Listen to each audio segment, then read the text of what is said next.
Hey everybody, talking about Tuesday's equipment workout today. It is going to be the 5th. We are looking at, for the strength portion, the strict press. Strict press is going to be 5 sets of 10, 8, 8, 6, and then 4 reps. And then after we're going to do one max effort set of whatever your 4 rep strict press was, but we're gonna do push press. We're gonna add the hips in that last set. You're gonna see how many reps you can get. That's a little confusing, so check the description below to kind of see it written out. But five rounds. I would strict press, small muscle group, deltoids, right, shoulders. Want to make sure that we're giving ourselves adequate rest. So around, I'd say about 2 minutes, probably sufficient. You also don't want to rest too long, especially if you're doing lightweight. If you don't have a lot of weight around, that you're using the same weight for every set. One way you can do to make it harder is do less rest, right? Don't let those muscles recover quite as much.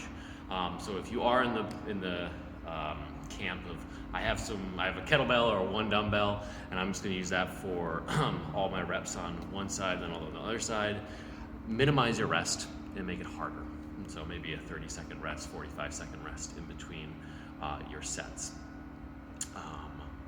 If you have a barbell and you're probably cleaning it from the floor to get it in that front rack position, and then doing your strict press, then add weight every single set. As the reps go down, weight goes up, just like in class. Make sure the rest is about, I would say about 2 minutes on average, depending on how you're recovering, before you go into that next set. So again, you're going to finish with a push press max effort set based on that last strict press set. So your last strict press is 4, and then just do push press. The points of performance looking for with the barbell, of course, is we want to make sure that bar is doesn't have to be resting on the shoulders. Sometimes that's not possible if you have too big of biceps or forearms. But we want to make sure that those elbows aren't going backwards and letting that bar fall forward. We don't want to be wasting energy holding that bar into position. We want to let our muscles, our joint position,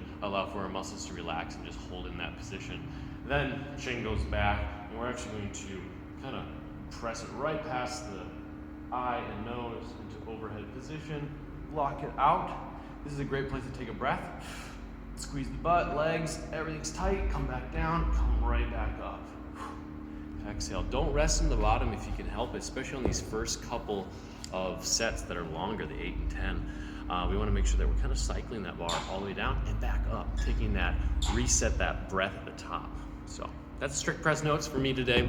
If you are again doing it with the dumbbell or kettlebell, do 10 on one side, 10 on the other, 8 on one side, 8 on the other. Minimize your rest. If you want to add a pause in the bottom to make it harder to get back out, if you're using a really light weight for yourself, go ahead and do that as well. So tempo and minimizing rest will make it harder if you have a light kettlebell. Oh, and push press. Of course, same setup position pretty much, right? We're actually resting that barbell or the barbell or kettlebell on our shoulders. A little dip of the hips. Knees track out, hips back, straight up and down, dip, drive. Dip, drive. Dip, drive. Hope those look good. It's been a while since I did some push press. Should be fun. The workouts for time, it should be a quick little burner, more or less. It's burpees, burpee box jump overs. So 24 and 20-inch box if you got them. If you don't have a box, do burpee box jumps. You don't have to do over if you just have like a retaining wall and you can't jump over the actual object. Just jump up onto the box and step back down, do a burpee, back up. 10, 15, 20 of those reps, and then you're coupling it with American kettlebell swings at 53 and 35 pounds. Again, use whatever weight you got. If you got a lighter weight and you want to just kind of push the volume, add maybe 5 reps on each set. But we're looking at 30, 25, 20. So the burpees, box jumps go up in numbers each round, and the American kettlebell swings go down each round. There are more American kettlebell swings than burpees, but it's kind of going to be burpee heavy at the end. So that means the cardio is going to be at the end. In the beginning, it's just about kind of starting to fatigue yourself. We haven't done American kettlebell swings much lately, so to do that movement with that kettlebell right on the ground, step slightly behind it, dip, hike that kettlebell through, and drive straight up overhead. Should be able to hold at the top, punch the sky. Nice tight glutes and legs. Bring that kettlebell down to the hips, back up. Don't let it go too far out. Try to keep it close to the body and use your hips to get it past your head and then punch the sky. Boom, punch the sky, right? So that's the American kettlebell swing. The burpee box jump overs, pretty straightforward. We're gonna do a burpee. You can do it facing or side to side. I probably do it on the side. Burpee down, up, set yourself up for success, jump, over. Now you can do a burpee and a step up, step down. That's cool by me too. If you don't have something to burpee jump over, a box jump over, do a burpee, box jump or step up, then step back down the same side doing the burpee. So hope that makes sense.